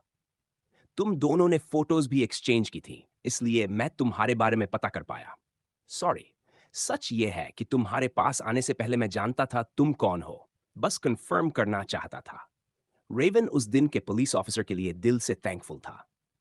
उसने न सिर्फ मैसेजेस का ट्रांसक्रिप्ट दिया था, बल्कि सब कुछ, यहां तक कि वो जानकारी भी जो आमतौर पर ओमिट कर दी जाती है, जैसे फोटोज वगैरह। जाहिर था, स्टेशन पर काम करने वाला वो रुकी ऑफिसर अच्छे स्वभाव का था। शायद इसी वजह से किसी ने रेवन को पहले नहीं बताया, ताकि वह उस बेचारी लड़की को परेशान न करे। ठीक वैसे ही जैसे वह अभी कर रहा था। लगता था कि पुलिस भी इतनी गहराई तक नहीं गई थी। इतनी जानकारी मिलने के बाद स्टेसी को ढूंढ निकालना मुश्किल नहीं था। बस एक चीज रेवन ने एक्सपेक्ट नहीं की थी, कि वह इतनी ज्यादा डरी हुई होगी। बातचीत के दौरान एमी ने नोटिस किया कि रेवन की नजर लगातार स्टेसी पर टिकी हुई थी। शायद उसे सच में नहीं पता था कि उस दिन उसके भाई ने क्या करने की कोशिश की थी। मगर सामने खड़े इस इंसान को देखकर एमी की इंस्टिंक्ट्स लगातार यही कह रही थी, ये आदमी ट्रबल है। पूरी बातचीत के दौरान वह बार बार अपनी मुट्ठी भींच रहा था और फिर खोल रहा था, जैसे किसी बात पर बेहद गुस्से में हो। डरते हुए कि कहीं वह अचानक हिंसक न हो जाए, एमी ने अपनी दोस्त की बांह कसकर पकड़ ली और उससे पीछे की ओर खींच लिया। चलो, एमी ने जोर से कहा, हमें नहीं पता ये आदमी कौन है। कोई एडल्ट आखिर लड़कियों के स्कूल के बाहर खड़ा होकर क्या कर रहा है? किस्मत से स्टेसी ने विरोध नहीं किया। वह चुपचाप साथ चलने लगी, लेकिन तभी किसी ने उसकी कलाई पकड़ ली और उसे रोक लिया। प्लीज, रेवन ने गिड़गिड़ाते हुए कहा, मैं बस अपने भाई को ढूंढ रहा हूं। देखो, मुझे पता है वो एक आर्सहोल हो सकता है, मगर वो मेरा भाई है। जरा सोचो, अगर तुम्हारे फैमिली मेंबर के साथ ऐसा होता तो। बस मुझे इतना बता दो कि तुम क्या जानती हो। जैसे ही मैं उसे ढूंढ लूंगा, मैं प्रॉमिस करता हूं कि जो कुछ भी उसने तुम्हारे साथ किया, उसके लिए उससे माफी मंगवाऊंगा। आखिरी इंसान जिससे उसने बात की थी, वो तुम थी, और उसके बाद से वो गायब है। अगर चाहो तो मैं कॉम्पेंसेशन भी दे सकता हूं, या ऐसा इंतजाम कर सकता हूं कि वो फिर कभी तुम्हें परेशान करे, ठीक है? स्टेसी अपनी बांह छुड़ाने की कोशिश कर रही थी, मगर रेवन की पकड़ काफी सख्त थी, इतनी कि उसे दर्द होने लगा। उसके नर्म शब्द और ये जबरदस्ती, दोनों एक दूसरे से मेल नहीं खा रहे थे। हेल्प! एमी जे हम पर हमला कर रहा है। ऑल गर्ल्स स्कूल होने की वजह से तुरंत कई लड़कियों की नजर उस तरफ गई। बाहर से देखने वाले किसी भी इंसान को यही लगता कि खतरा है। एक अजनबी आदमी डार्क सनग्लासेस में दो लड़कियों को पकड़े हुए, जो साफ तौर पर उसके साथ जाना नहीं चाहती थी। कई लड़कियों ने अपने फोन्स निकाल लिए, वीडियोस और फोटोज लेने लगी। ये देखकर रेवन ने छिड़कर सांस छोड़ी और उनका हाथ छोड़ दिया। हर बार जब मैं चीजें सही तरीके से करने की कोशिश करता हूं तो ऐसा क्यों होता है?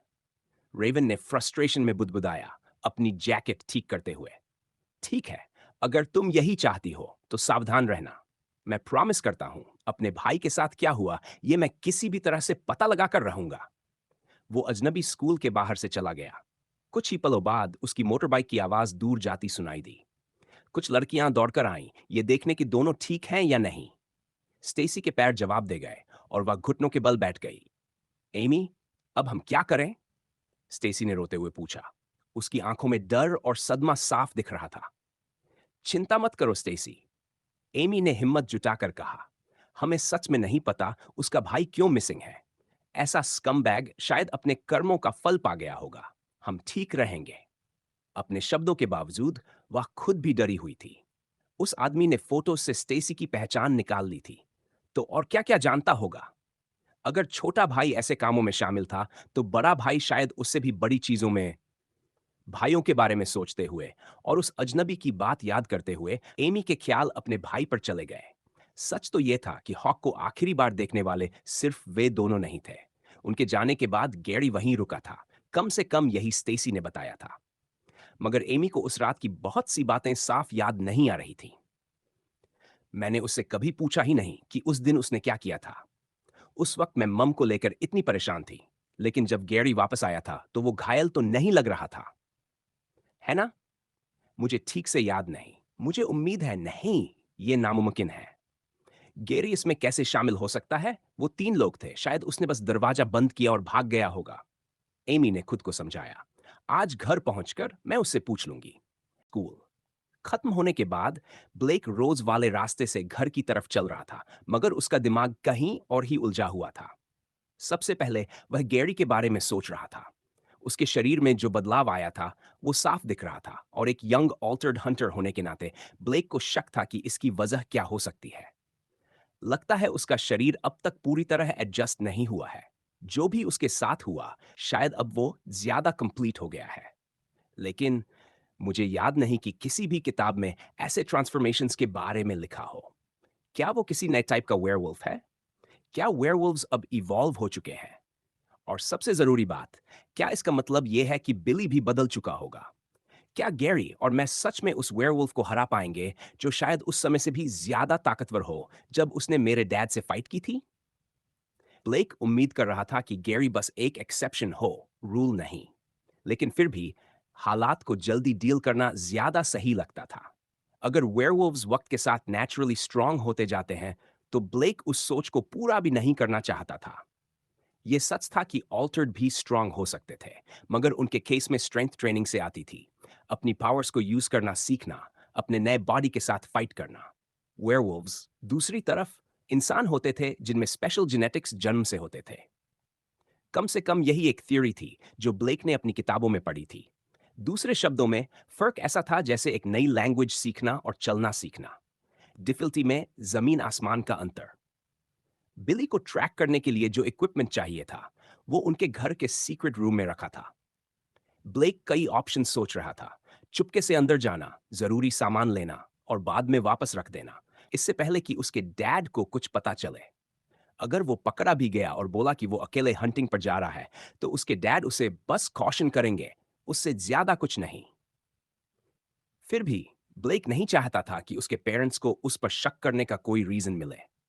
पहले भी वह आउटिंग से बचने के लिए बहाने बनाता रहा था। तो अगर अब अचानक इंटरेस्ट दिखाने लगा, तो उसके डैड कैसे रिएक्ट करेंगे, ये सोचकर ही उसे अजीब लग रहा था।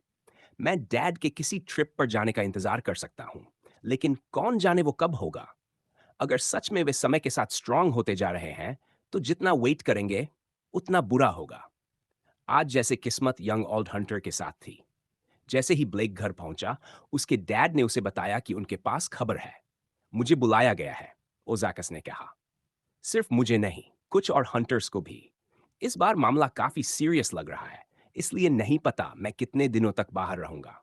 किचन टेबल मैंने 1 हफ्ते के लिए काफी पैसे छोड़ दिए हैं, और अगर और चाहिए तो कोड तुम्हें पता है। अक्सर जब हंटर्स को एक्स्ट्रा हेल्प चाहिए होती थी या कोई बड़ा ऑपरेशन होता था, तो सीनियर मेंबर्स, हाई स्टार्स और एक्सपीरियंस वाले को बुलाया जाता था। ऐसा पहले भी कई बार हुआ था, मगर ब्लेक को लगा था कि अभी कुछ समय तक उसके डैड को कॉल नहीं आएगी। फिर से किसी टियर 2 सिटी? ब्लेक ने पूछा। ओजैक्स ने सिर हिलाया। नहीं, इस बार टियर 4 टाउन है। यह जवाब अनएक्सपेक्टेड था। जितना लोअर टाउन या सिटी टियर, उतनी ही कम चांसेस होती थी ऑल्टर्ड से टकराने की। आखिर ऑल्टर्ड सिर्फ प्रिविलेज्ड लोगों के लिए होते थे, जिनके पास पैसा या पावर हो, और ऐसे लोग आमतौर पर टियर 2 सिटीज या उससे ऊपर में रहते थे। मुझे पता है अजीब लगता है, ओजाकस ने कहा, लेकिन वहां कुछ रैम्पेज कर रहा है। नॉर्मली से ज्यादा ऑल्टर्ड दिख रहे हैं और पुलिस फोर्स भी संभाल नहीं पा रही। और व्हाइट रोज एजेंट्स, वो कुछ नहीं कर रहे। जब तक उनकी जेब भरने वालों पर असर न पड़े, उन्हें फर्क ही नहीं पड़ता। ऑल्टर्ड को सबड्यू करने के बाद शायद हम वहां रुककर ये भी पता लगाएंगे कि ऐसा क्यों हो रहा है। इसलिए ये मिशन लंबा चल सकता है। जब तक मैं वापस आऊं, तुम अपनी ट्रेनिंग जारी रखना। स्लॉपी मत होना। लौटकर हम यहाँ के ऑल्टर्ड से डील करेंगे। कहते हुए वह बिना कोई इमोशन दिखाए बेटे के पास से गुजर गया। उसके कंधे पर एक बड़ा बैग था जिसमें ब्लेक जानता था कि हर तरह का इक्विपमेंट भरा होगा। ब्लेक कुछ कह पाता, उससे पहले ही ओजकस निकल चुका था। टियर 4 टाउन, शायद मैं कभी वहां गया भी नहीं हूं। पता नहीं वहां क्या हुआ होगा। शायद जब मैं फुली फ्लेज्ड ऑल्टर्ड हंटर बन जाऊंगा, तब मुझे भी ऐसी जगहों पर बुलाया जाएगा, ब्लेक ने सोचा। उसे पता था कि एक दिन उसे भी अपने डैड का रास्ता अपनाना ही होगा। डैड को जाते देख उसे थोड़ा दुख हुआ, लेकिन यही उसका मौका था। गैरी के साथ उसकी डील हुई थी, और अब टाइमिंग बिल्कुल परफेक्ट लग रही थी। जैसे ही कार की आवाज दूर होती चली गई, ब्लेक ट्रेनिंग रूम में गया। स्टैचूज को हटाकर सीक्रेट डोर खोला, और नीचे उतरते ही देखा कि काफी इक्विपमेंट पहले ही निकाला जा चुका था। खुशकिस्मती से लगभग हर चीज का डुप्लीकेट मौजूद था, क्योंकि ब्लेक को भी हंटर बनने की ट्रेनिंग दी जा रही थी। उसने ध्यान से सामान चुना जो दूसरे वेयरवुल्फ को ट्रैक करने में मदद कर सके और जरूरत पड़ने पर उसे सबड्यू करने में काम आए। सब कुछ अपने डैड जैसे ही एक ब्लैक बैग में डालने के बाद उसने उसे फिर से चेक किया, और फिर से, और फिर से, जब तक उसे एहसास ही नहीं हुआ कि वह वही काम बार बार दोहरा रहा है। आई, क्या मैं ये कर सकता हूं? डैड के बिना बाहर जाने का ये पहला मौका होगा, और वो भी गैरी के साथ। अगर हम दूसरे वेयरवुल्फ को ढूंढ ही ना पाए तो? अगर ये गैरी का ट्रैप हुआ, क्या पता वो दोनों मिलकर मुझे पिंसर अटैक में फंसाना चाहते हों? उसके मन में शक उठने लगे। उसने पीछे से एक बैटन उठाया और उसे कसकर पकड़ लिया, खुद को संभालते हुए। नहीं, मैं बस एक्सक्यूजेस बना रहा हूं।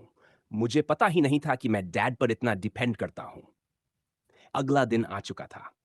गैरी रोज की तरह स्कूल जाने की तैयारी कर रहा था। स्ट्रेच करते हुए उसने एक बार फिर एमी की तरफ देखा। ये अब उसकी आदत बन चुकी थी, ये पक्का करने की कि वो वहां है। कल वो थोड़ी अजीब बिहेव कर रही थी, जैसे कुछ पूछना चाहती हो, लेकिन पूछ नहीं पाई। शायद गर्ल स्टफ होगा। हर चीज में मम को रिप्लेस तो नहीं कर सकता। गैरी ने हल्की सांस छोड़ी। कल मिले कैश की वजह से हॉस्पिटल बिल्स की चिंता फिलहाल नहीं थी। जो राहत की बात थी, क्योंकि उनकी मदर में अब तक रिकवरी के कोई साइंस नहीं दिखे थे। उसने फोन चेक किया, कोई नया मैसेज नहीं। क्लब की रेनोवेशंस में वक्त लगना ही था। बाकियों की तरफ से भी कोई खबर नहीं थी। तभी उसकी नजर एक मैसेज पर पड़ी जो उसके रेगुलर फोन पर आया था। I hope you're ready. Tonight we'll go hunt down Billy. School की तरफ चलते हुए गैरी के कदमों में अजीब सी फुर्ती थी। ये फीलिंग थोड़ी स्ट्रेंज थी और इस वक्त वो खुद भी इसे पूरी तरह समझ नहीं पा रहा था। आज उसे बिली का सामना करना पड़ सकता था। ये सोचकर डर या चिंता होने की बजाय उसे एक्साइटमेंट महसूस हो रही थी। अब तक उसने जो कुछ भी किया था, कलर गैंग मेंबर से लड़कर खुद को स्ट्रांग बनाना, सब कुछ बिली को हराने के लिए ही था। और अब वक्त आ गया था ये देखने का कि उसकी सारी मेहनत काम आई या नहीं। क्या ये सच में मैं ही हूं? गैरी ने अपनी मुट्ठी की तरफ देखते हुए सोचा, जो अब भी उसे अपने बड़े हुए साइज की आदत नहीं डाल पा रही थी। मुझे हमेशा ऑल्टर्ड फाइट्स देखना पसंद था, लेकिन मैंने कभी किसी ऑल्टर्ड से फाइट नहीं की। वैसे भी पुराना मैं होता तो पलक झपकते ही खत्म हो जाता। लेकिन अब मुझे भरोसा है कि मैं बिली को हरा सकता हूं। एक तरफ उसे अपनी इस ताकत का एहसास अच्छा लग रहा था, लेकिन दूसरी तरफ उसे इसके नुकसान भी याद आ रहे थे। नहीं, कोई ग्रेट रिस्पॉन्सिबिलिटी वाली बात नहीं, बल्कि जायंट हेडेक्स जिनका नाम था व्हाइट रोज और ऑल्टर्ड हंटर। उम्मीद थी कि एक बार बिली का मामला खत्म हो गया तो ब्लेक क्रेडिट ले लेगा और दोनों गैरी की जिंदगी से गायब हो जाएंगे। स्कूल का दिन उसे आज खत्म ही नहीं होता दिख रहा था। क्लास के दौरान ही उसने हाउलर्स ग्रुप चैट में मैसेज भेज दिया कि आज उसके कुछ प्लान्स हैं। काई ने बताया कि क्लब में अभी भी फिक्सेस चल रहे हैं और हफ्ते के बीच में वैसे भी किसी को लीडर की जरूरत नहीं थी। दूसरे शब्दों में, आज रात जो होने वाला था, उसके रास्ते में कोई रुकावट नहीं थी। Calm down, Gary. ये पक्का नहीं है कि हम आज उसे ढूंढ ही लेंगे। हो सकता है इसमें अभी भी वक्त लगे, लेकिन फिर भी ऐसा लग रहा है जैसे मेरी सबसे बड़ी प्रॉब्लम सुलझने के करीब है। अरे, तू इतना खुश क्यों लग रहा है?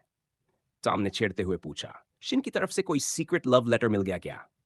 गैरी थोड़ा ब्लश कर गया। खुश होने के लिए कोई स्पेशल रीजन जरूरी है क्या? उसने जवाब दिया। वैसे भी आज रात एमी और मैं फिल्म देखने वाले हैं। मम और बाकी सब के बाद कभी कभी कुछ नॉर्मल करना अच्छा लगता है। ये झूठ था, और हैरानी की बात यह थी कि अब वो इसमें बेहतर होता जा रहा था, जो उसके लगातार झूठ बोलने को देखते हुए ज्यादा सरप्राइजिंग भी नहीं था। अगर सिर्फ वो होता तो शायद टॉम को बिली के बारे में बता देता, लेकिन अब ब्लेक भी इन्वॉल्व था। ऑल्टर्ड हंटर के सीक्रेट्स रिवील करना उसे सही नहीं लगा, खासकर तब जब ब्लेक ने भी गैरी का सीक्रेट अपने डैड से छुपा कर रखा था। स्कूल का बाकी दिन नॉर्मली ही गुजरा और रग्बी प्रैक्टिस भी कुछ खास नहीं रही।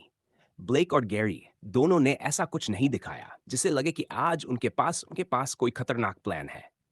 प्रैक्टिस के दौरान बस जरूरी इंटरैक्शंस ही हुए। अभी रात होने में थोड़ा वक्त था। ब्लेक के हिसाब से एक्ट करने का सबसे सही समय रात ही था, और गैरी को इससे कोई दिक्कत नहीं थी। उसका भी मानना था कि बिली दिन में हंट पर नहीं निकलता होगा। इस बीच हरे बालों वाला टीनेजर टाउन में घूम रहा था। उसके पास एक खाली बैग था जो वो घर से लाया था। मंडे की हॉल से बचे हुए पैसों की वजह से उसके पास अपनी उम्र के हिसाब से काफी कैश था, कम से कम स्लफ में तो। वो कन्वीनियंस स्टोर जा रहा था ढेर सारा रॉ मीट खरीदने के लिए। सब कुछ बैग में डालने के बाद उसने इस बार एक्स्ट्रा कपड़े भी ले लिए। अब जब मेरा एनर्जी पूल बड़ा हो गया है, थियोरेटिकली मैं कुछ दिन बिना खाए भी रह सकता हूं। एनर्जी पहले की तरह ही घटती है, लेकिन उल्टा भी सेम है। इसे भरने के लिए मुझे 3 गुना ज्यादा खाना पड़ता है। 300 एनर्जी के साथ वो कभी कभी हंट कर सकता था, लेकिन उसे डेड एनिमल से भरा बैग लेकर घूमने का कोई शौक नहीं था। शॉपिंग खत्म होने के बाद उसके पास बस एक ही काम बचा था, ब्लेक के कॉल का इंतजार। उसने थोड़ा मीट खा लिया, ये पक्का करने के लिए कि एनर्जी पूरी भरी हो। कौन जाने कब कुछ पॉइंट्स का फर्क जान बचा ले। किस्मत से उसका हंटिंग पार्टनर उसे ज्यादा देर इंतजार नहीं करवाया। फोन पर आए टेक्स्ट ने उसे मिलने की जगह बता दी। गैरी को स्लोफ के एक ऐसे हिस्से में बुलाया गया था जो उसे थोड़ा अनफेमिलियर लगा, हालांकि पहचान में आ रहा था। ये वही इलाका था जहां ब्रंटन्स अपार्टमेंट था और जहां व्हाइट रोज एजेंट्स ने उसे पहली बार ढूंढ निकाला था। अब काफी वक्त बीत चुका था और कोई नई खबर नहीं थी, इसलिए न तो पुलिस थी और न ही रिपोर्टर्स। मोहल्ले की जिंदगी को ज्यादा देर डिस्टर्ब नहीं किया जा सकता था। अपार्टमेंट से जो भी एविडेंस मिलना था वो पुलिस कब का ले जा चुकी थी। जैसा कि गैरी ने सोचा था, ब्लेक ने उसे बिली के पुराने घर के पास ही बुलाया था। वो ये तो नहीं सोच रहा कि बिली अब भी यहीं है। यहीं से शुरुआत क्यों? रुक, कहीं बिली सच में अंदर तो नहीं? ब्लेक ने वार्न किया होता ना। श्ट, मैंने तो खुद को प्रिपेयर भी नहीं किया। गैरी का दिल तेज धड़कने लगा। एक छोटे से टेक्स्ट के बाद ब्लेक ने उसे रूफ पर आने को कहा। गैरी ने राहत की सांस ली और सीढ़ियां चढ़ गया। उसने ध्यान रखा कि कोई रेजिडेंट उसे देख न ले। साथ ही उसने अपनी नाक का इस्तेमाल करते हुए किसी स्ट्रेंज सेंट को ढूंढने की कोशिश की। दुर्भाग्य से उसे बिली की सेंट ठीक से याद नहीं थी। पिछली कुछ मुलाकातों में उसे मौका ही नहीं मिला था। फुल मून वाली रात जब बिली ने इनू पर हमला किया था, गैरी खुद वेयरवुल्फ था, इसलिए उसे याद नहीं था कि दूसरे वेयरवुल्फ की कोई यूनिक स्मेल थी या नहीं। कम से कम उसे अपनी जैसी कोई स्मेल तो नहीं मिली। सीढ़ियों के ऊपर पहुंचकर उसने दरवाजा नॉक किया। दरवाजा खुलते ही एक प्लेन ब्लैक मास्क सामने था। ना मुंह के लिए कोई गैप, बस आंखों के लिए दो छोटे स्क्वायर स्लिट्स। होली, क्या डराना जरूरी था? गैरी चौंकते हुए बोला जब उसे एहसास हुआ कि वो ब्लेक है। सॉरी, ब्लेक ने जवाब दिया, दरवाजा बंद करते हुए और उस पर पैडलॉक लगाते हुए। ये पक्का करना था कि कोई रेजिडेंट स्मोक वगैरह के लिए बाहर ना आया हो। रेजिडेंट नॉक क्यों करता? गैरी ने मन में सोचा, लेकिन बात को वहीं छोड़ दिया। उसकी नजर ब्लेक के पीछे पड़ी। वाह, ये सच में सीरियस है। कभी सोचा नहीं था कि मैं एक ऑल्टर्ड हंटर के साथ काम करूंगा। एक काले कपड़े पर कई हथियार सजे हुए थे। पास में एक ब्लैक बैग रखा था। कुछ आइटम्स ऐसे भी जिनका काम गैरी समझ ही नहीं पाया। पास से देखने पर उसे एहसास हुआ कि ब्लेक ने अपने कपड़ों के नीचे मोटा आर्मर पहना हुआ था, किसी पुराने जमाने के नाइट जैसा। ये प्रोटेक्शन के लिए है? के ने पूछा। ऑल्टर्ड से? काइंडा, ब्लेक ने कहा, सामान डबल चेक करते हुए। लेकिन बस उतना ही नहीं, ये आर्मर मान लो काफी स्पेशल है। ब्लेक ने साथ काम करने की हामी तो भर ली थी, लेकिन वो अब भी अपने सारे सीक्रेट्स वेयरवुल्फ लड़के को नहीं बताना चाहता था। तो बिली को ट्रैक कैसे करेंगे? गैरी ने पूछा। कोई ऑल्टर्ड स्कैनर वगैरह है क्या? वैसे भी पता नहीं उस पर काम करेगा या नहीं। कुछ ऐसा ही समझ लो। वे, ब्लेक ने सिर खुजलाया। ट्रैकिंग के लिए कई टूल्स होते हैं, सिर्फ एक नहीं। और हमारे केस में तो और भी मुश्किल है, क्योंकि बिली तुम्हारी तरह है। नॉर्मल ऑल्टर्ड के मामले में हम police reports, sensors, odd hour alerts जैसी इंफॉर्मेशन नेटवर्क्स यूज कर सकते हैं। डैड इन सब डेटा से एरिया नैरो डाउन कर लेते हैं। लेकिन यहाँ ऐसा कुछ नहीं है। इसलिए मैंने वो जगह चुनी जहां से शुरुआत करना सबसे लॉजिकल लगा। जैसा तुमने कहा, हमें नहीं पता कि ये टूल्स उस पर काम भी करेंगे या नहीं, क्योंकि वो ऑल्टर्ड नहीं है। इसलिए अगर तुम्हें कोई आपत्ति न हो तो मैं पहले ये सब तुम पर टेस्ट करना चाहूंगा। ब्लेक ने एक डिवाइस उठाया, नीचे का बटन दबाया और ऊपर से एक स्पाइक्ड बैट जैसी चीज बाहर निकल आई। ये देखकर गैरी ने जोर से निगल लिया।